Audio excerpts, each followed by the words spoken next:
another Silverbird Selection game review, and today I'll be looking at the very last game in my collection as it stands. Still got 2 more games to find, but as of right now, the last game in my collection to review is Halls of the Things. This is a 1986 Silver Range release that's a re-release of a game published by Design in 1984.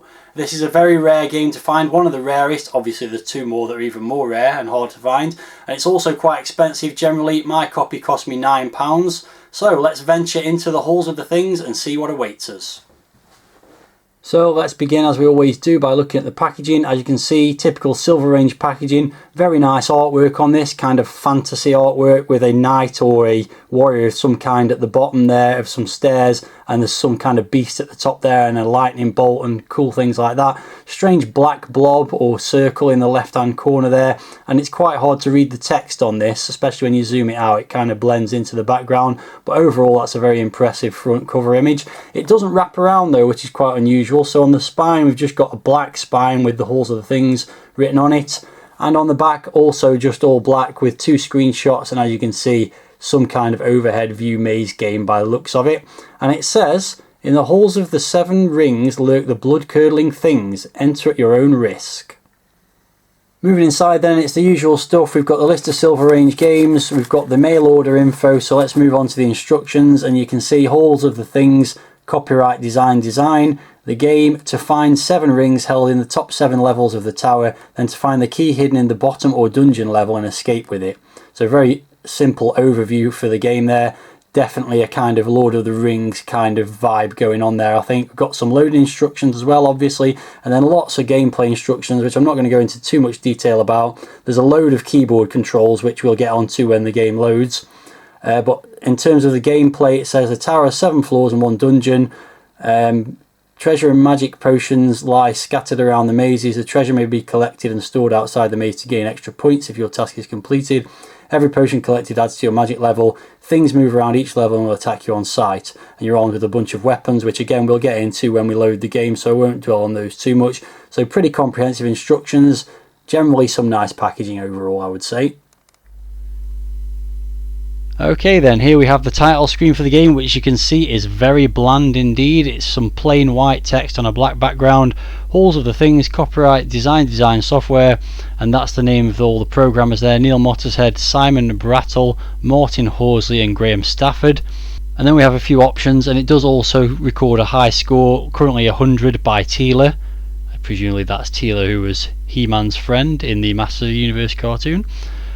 So you've got 3 options: play the game, define the keys, and game options. So let's start with the options. F5 for that. You've got a few options you can change, sound on or off, the speed of the game, which you can be slow, spectrum, fast, or avoid this. So I'm going to go with slow and just keep things as easy as possible. And you've also got a difficulty level, which is harder things or hard things. That's sort of difficulty level of the baddies in the game, I guess you could say. So I'm going to go with the lower level, I think, which is hard things. So we'll go with that. And the other option we have is for defining the keys. Now, the original version of this game was on the Spectrum, I believe, and it was keyboard only. In this game it does support the joystick. So the description of what to do here: basically you've got to choose which key you want to change and then press the key or joystick control that you want to apply to it. There are a lot of controls in this game, so let's take a look at them. You've got typical movement controls: left, right, up and down. Bizarre here to start with, the default controls, Z and X for left and right, and N and M for up and down, which are on the same row of the keyboard. That would just be impossible to play like that. Luckily it's already programmed those to be joystick controls. You've also got various weapons: fireball, lightning, and they've got keys allocated to them. So I'm going to change fireball, so I need to press F, and I'm going to make the fireball the enter key instead, or return. But then you have to press F3 to pick another key, because if you press another key now, let's just do it anyway, let's pick P, then that becomes another key you can use for it. And then if I pressed, like, I don't know, U, I could pick another key. So you can use keys all over the place for this. I don't want to do that though, so what I'm going to do is once again press F for fireball and press return, and that'll do. Lightning is mapped to the fire button. Centering you, that centers your player in the middle of the play area so you can see all around you. That's fine as a spacebar. You've got keep, which is basically picking up items. That's also mapped to the fire button. Drop is dropping the same items. Open and close, and the open is mapped to the fire button as well, so we'll stick with that. Status is your status information for how you're doing in the game. Heal is for healing you when you're been hit by enemies. And then you've got all these controls for arrow fire. So A actually fires the arrow, so I'm going to remap that to the shift key, I think. Let's do it to both shift keys, that'll do. And then you've got these options for whether you want to point the arrow left, right, up or down, and they're currently 5, 6, 7 and 8, which is just massively confusing, so I'm going to change those as well. So we're going to go number 5, arrow left. I'm going to make it F on the keyboard. I need to remember to press F3 between each of these. This is super laborious, by the way. So right, I'm going to go H, and then F3 again, and then up is currently 7, but I'm going to make that T, and then down is currently 8, but I'm going to make that G, which is just a nice little sort of up, down, left, right combination in the middle of the keyboard. And then finally you've got S for the sword, which is a sword that you can slash at enemies. Well, let's just leave that as S, shall we? Okay, so that's all the keys I've set up that I want to use, so let's get back to the main menu. Crap, I forgot to press F3, so now I've got F1 mapped to arrow down, so let's just clear that and try that again. So G, F3 and F1, there we go, back to the title screen. So now we're ready to play the game, and to do that I press F1 and it says please wait for a minute, and that's because every time you start a new game it randomly generates the layout for all the levels that you've got to go through. So that's a nice touch. I don't know if you'd call it procedurally generated, I suppose you would, but randomly generated dungeons, if you like, which means every game is potentially different. So here we go, I've materialized in the dungeon, or in the entrance to the dungeon. So these blue lines in the middle, that's the staircase. You can enter any level of the tower, or I'm not sure if it's a tower or a dungeon, I don't know if the stairs are going up or down, but whichever it is, you can enter any level at any point. You don't have to do them in order. First thing I'm going to do though is just have a look up here. So it's flick screen, it doesn't scroll. If you go up to the top here, there's a load of empty space, and you've also got this thing at the top here saying trained by Simon Brattle, Neil Mottershead, Martin Horsley and betrayed by Graham Stafford. I don't know what that means, but there you go, it says that there. So let's move back down. You can see a lot of things. So the things, or all the monsters in the dungeons are pink. There's also some items to pick up. You can see on the left there little potion bottles, they replenish your magic, and you also need to use your magic to replenish your health. And also the little yellow things are gold bars that you can pick up. It says in the instructions to pick up the gold bars and take them outside. I assume it means into this area here, but I don't really know why, because there's not really any score for them as far as I can tell. So anyway, let's move on and we'll go into the first level. As I move up the stairs, the left hand side there changes, and straight away you can see the entrance to the first area. It's a series of rooms basically with doors, a couple of enemies in the initial atrium area, which is a bit annoying because I'm going to have to fight those. You can fight with a number of things, so you've got fireballs and lightning, they use up your magic. Let's just have a look at the status bar actually. So here you can see on the status information you've got rings found, currently none. You've got to find 7 rings, by the way, 1 on each level of the whole dungeon thing. You've got magic, which goes up from 0% on the right to 100% on the left. Wounds is your health basically, so currently I'm at full health, it's all black. As I get hit by things it'll go yellow. Dead things is the things you've killed, and arrows is the number of arrows you've got. So moving back from the status bar to the game, so you've got arrows, you can fire at them, but arrows are a pain because you've got to do that direction thing. But just to show you one, if I do that, and what did I do? Oh, there you go, you can just see it going down the screen there. In fact, if I make it F to go left and press shift, no, that didn't work. Don't know why that doesn't work, but it didn't work. Anyway, so I'll go into the maze, maybe that'll do it now. Yeah, you can see things firing at me straight away, which If I go back to my health now, you can see I've already lost 25% of my health, or my wounds are at 25%, might be a better way to say that. But anyway, yeah, so the arrows, pretty crap, don't really want to use them, but the only other things I've got are lightning and fireballs, and also the sword. The sword's for close combat, and I don't know why you'd use that, because everything fires at you basically, so I'm not going to be using that. So I need to use the fireballs or the lightning.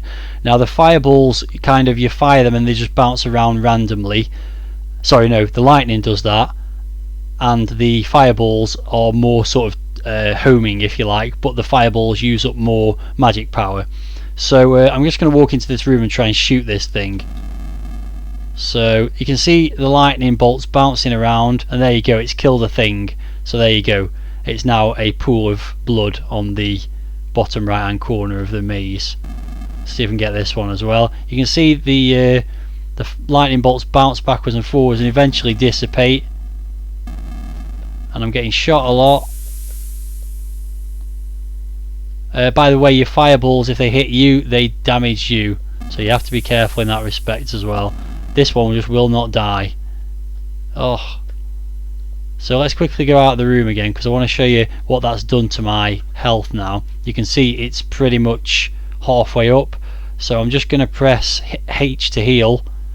That will reduce my magic, but it will also reduce my health level. There you go, so now I've got virtually no magic. Not a good start really, because now I've got to go and try and find some. So the spacebar, as I mentioned, centers you on the screen so you can always see around you. That's quite nice. You have to do it a lot though. Let's see if we can get this guy.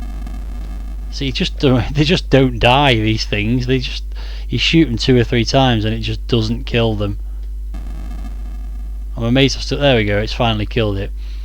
So yeah, I'm now basically completely run out of magic, pretty much, which is not ideal.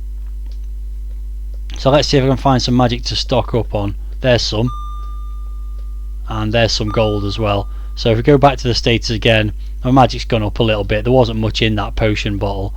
So yeah, it's kind of a flick screen dungeon crawler.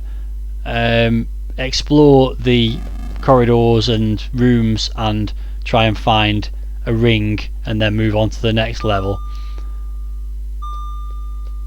There's not much more to say about it. So yeah, graphically you can see it's pretty abysmal. I mean, this game was made in 1984. Even in 1984 these are bad graphics. But graphics aren't everything. Maybe the gameplay will make up for it. Sound wise also pretty terrible. Let's try chucking a fireball at this thing just for a change. What did I choose for the fireball? Maybe I didn't. I can't remember what I set as a fireball. Maybe it's still F. Nope. I don't know what I did for fireball. Was it return? There it goes. There we go, and it killed it dead. But that does use up more magic. So, and also I've got wounds again. So let's just clear those for a bit. Yeah, so sounds basically just a few noises like explosions when you kill things, and the fireballs moving around, and a little sort of beeping sound for picking up the items. So not great with the sound either. As I said, graphics and sound, they're not everything, but my experience of this game is it's really quite boring. You just kind of wander around picking stuff up. I haven't found a ring yet in all the times I've played it, and eventually I'll come to some enemies that will just outright kill me. Oh, things trained by, that's what the top of that message was saying there. Things trained by Simon Brattle and other people. So let's just check what my health's like. You see, I've only been hit by a couple of things and my wounds are pretty much completely up to the top level. So you've got to continually keep replenishing your health. So let's try and get these two.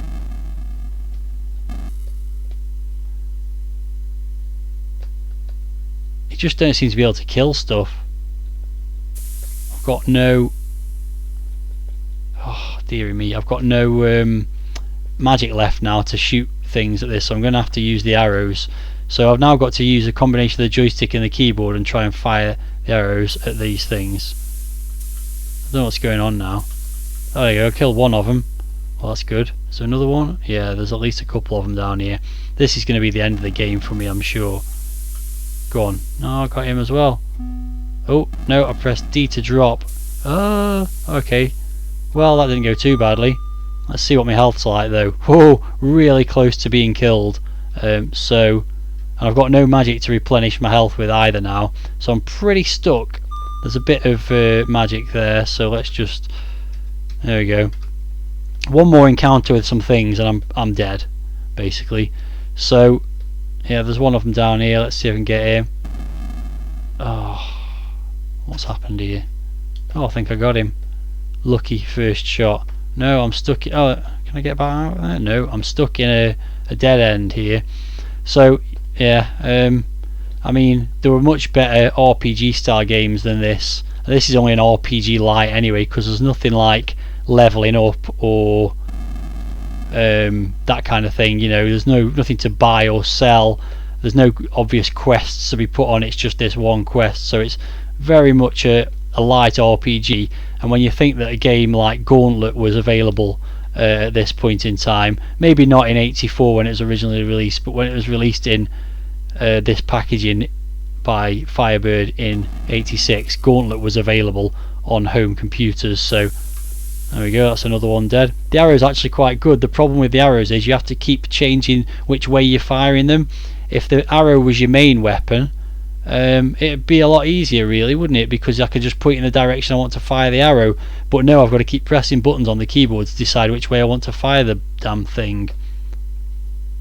Anyway, so I'll continue looking around. Maybe I'll find a ring, you never know. Or at least...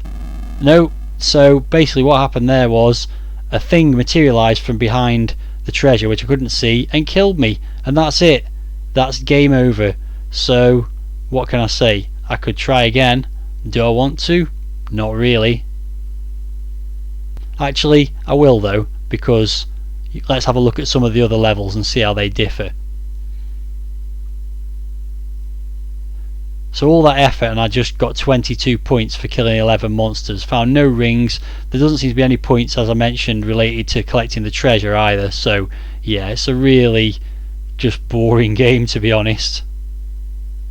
But let's give it another shot and see if I can get a bit further. And you will at least see that each time the game starts there's a different level layout.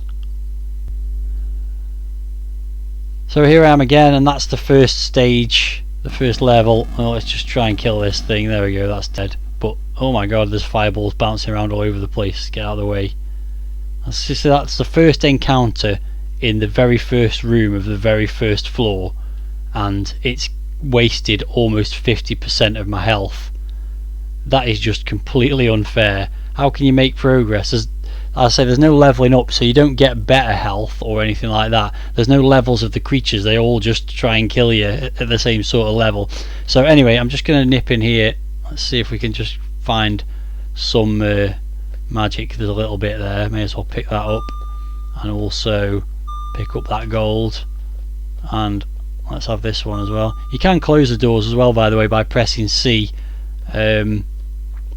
Not a lot of point in it. I suppose the idea is to stop things killing you, basically, but if I open that door I can also press C to close it. There you go.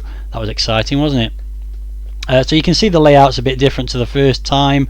Let's move on to a different level and show you how things change. So you can go up the stairs, and each time you go up the stairs it shows you another level, so I may as well pick up that magic there while I'm there. Let's move up to the next one. Oh, even more magic there. Great stuff. But it's all very boring. What changes is that as you go up the levels they become more and more open, so the rooms are bigger or the corridors are bigger and there's less doors. So that just means there's more chance of things chasing you that you can't get out of the way of, basically. So the difficulty level does go up as you go up through the different floors of this tower, or levels of this dungeon, whichever way around it is, I can't remember. Yeah, so that's that level. Let's move up to the next one. Center that. Yeah, they're all over the place, the things. So let's just heal myself a little bit. I mean, look how many fireballs I've fired. I've used up virtually all my magic there. Oh no, and there's one hiding behind that treasure as well. That's really annoying. Okay, so let's move on to the next level. We may as well work all the way up. So there's a bit of magic there. Let's quickly get that. There's something shooting at me. Let's get out of there. And am I at the top yet? No, not quite. There's lots of treasure on this floor. May as well grab a bit of that. To drop the... oh god, there's another one there. To drop the treasure, by the way, you just press D. As I said, the idea, for some reason, what it says in the instructions is to drop it outside of all this area. I'm not really sure why, but there you go. Because, as I said, the treasure serves no purpose. There's no shop. You can't buy better weapons or anything like that. But just to show you that you can do that, let's go all the way back down to the bottom, which is a bit tedious because it has to show you each floor as you go down. So there you go, back to the bottom. Let's just drop my loot here. So there you go, there it all is. That was fun. Not. What's going on here? Why can't I get back across? Oh, there we go. Right, okay. So back up to the top. I can't remember which floor I got to. I think it was that one, but let's go all the way to the top. So right at the very top, it's a lot more open. As I said, there's things shooting at you as soon as you step through the door. So let's just see if we can hit these with a fireball. Well, let's get rid of one. That's missed that one. There we go, got rid of those two. So let's see how long I last on this top floor. I'm guessing not long, because I don't last long on the bottom floor.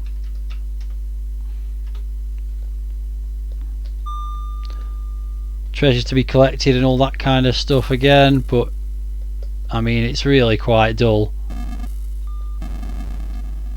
Oh, this is absolute certain death about to occur here. Oh my god. Look at the amount of projectiles being thrown around. It's absolutely crazy. Yeah, I'm amazed I survived that. See how it goes. I don't know if you actually have to press this button to restore your health, or you can just do it by pressing H, but how would you know how much health you need to restore? So, oh, they're at it again. Maybe the best idea is just to run. Let's do that for the rest of this. The movement of your character, by the way, you can't move in diagonals. You can only move up, down, left and right. So that's quite poor as well. Oh look, there we go, and I'm dead. I got almost as many points as last time. I killed 10 monsters and I got 20 points. And that's as much as we need to see of that game, I think. It's really poor. And I feel like it was really poor even back in the mid-80s. I feel like...